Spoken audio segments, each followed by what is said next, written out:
तो भारतीय समाज पार्टी ने फैसला किया है, भारतीय समाज पार्टी ने आगाह कर दिया बांसडी के दरोगा को और बलिया के एसपी कप्तान साहब को, बलिया के डीएम साहब को, कि हमारे कार्यकर्ता हमारे सम्मान है। हमारे कार्यकर्ताओं पर अगर आंच आएगी, हमारे कार्यकर्ताओं को निर्दोष अगर पीटा जाएगा, तो बलिया के बांसडी छोड़ दीजिए, किसी भी थाने में दरोगा बैठने लायक नहीं रहेंगे। क्योंकि आपको बैठाए तो माननीय ओम प्रकाश राजभर ने निर्णय लिया है कि आज शाम तक अगर बलिया के बांसडी के कोतवाल दरोगा जी अगर सस्पेंड, सिपाही जी सस्पेंड, स्टोनो सस्पेंड नहीं होते हैं, तो 7 तारीख को बलिया की बांसडी थाने का घेराव भारतीय समाज पार्टी कार्यकर्ता करेंगे।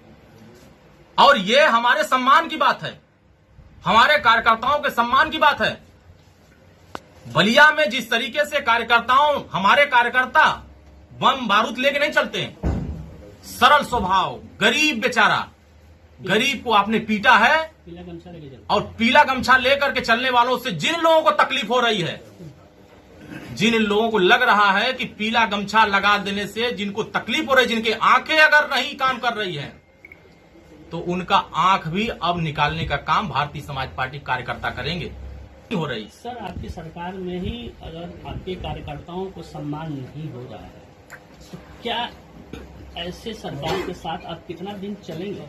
क्या अगर नहीं रुका इस तरह का, तो क्या रास्ता अलग होगा? देखिए, हमारा लड़ाई यहाँ आर पार की होगी। कार्यकर्ताओं के लिए अलग होगा रास्ता। कार्यकर्ताओं के सम्मान के साथ अगर खिलवाड़ होगा, साथ छोड़ेंगे तो लड़ाई आर पार की होगी। बीजेपी के हम उत्तर प्रदेश की सरकार के मुखिया को ये संदेश दे रहे हैं, उत्तर प्रदेश के डीजीपी साहब को संदेश दे रहे हैं, बलिया के कप्तान साहब को संदेश दे रहे हैं, बलिया के डीएम साहब को संदेश दे रहे हैं कि उत्तर प्रदेश की सरकार जिस दिशा में काम कर रही है, अगर अपने सोच को नहीं बदलेंगे तो उनके सोच को बदलने का काम ओम प्रकाश राजभर खुद करेंगे।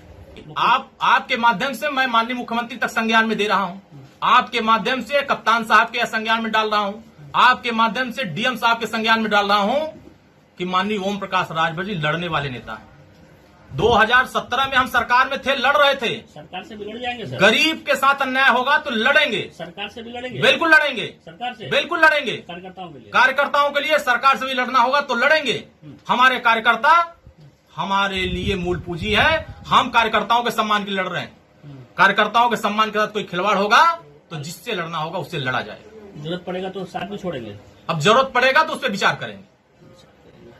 जनता के लिए हम लोग काम कर रहे हैं, कार्यकर्ताओं के सम्मान के लिए काम कर रहे हैं। अगर कार्यकर्ताओं को सम्मान नहीं होगा तो आने वाले समय में डू और डाई का फैसला होगा। लड़ाई आर पार की होगी, बड़ा फैसला। या तो कार्यकर्ताओं के हक में होगी या तो सरकार उन अधिकारियों के हक में खड़ी होगी। कार्यकर्ता सरकार बनाता है। ये लोग जो थाने में बैठ करके पंचायत कर रहे हैं, गरीबों को मार रहे हैं, गरीबों से वसूली कर रहे हैं।